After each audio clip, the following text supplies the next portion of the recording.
Guesting ni Fiang sa It's Showtime, na reschedule. Para sa buong detalye panoorin ang buong video.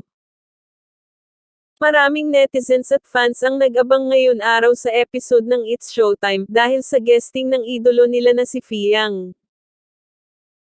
Ngunit marami ang nadismaya dahil sa hindi ito nang pakita sa live episode ng It's Showtime.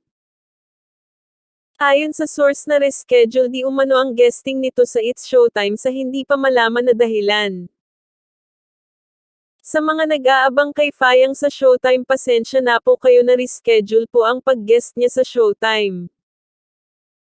Nireshed yung guesting ni Fiang sa Showtime, parang may twist na mangyayari, di lang si Fiang ang i-guest dyan kundi si Mr. John Mark Daniel Ibarra sana nga.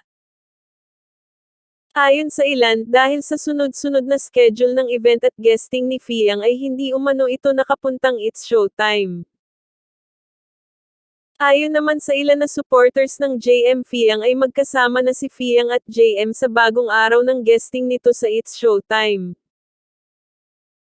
Samantala, hindi alam kung anong araw at petsa inilaipat ang araw ng guesting ni Fiang, gayunpaman excited na ang mga fans nito na mapanood ang i-above na mag-perform sa It's Showtime stage.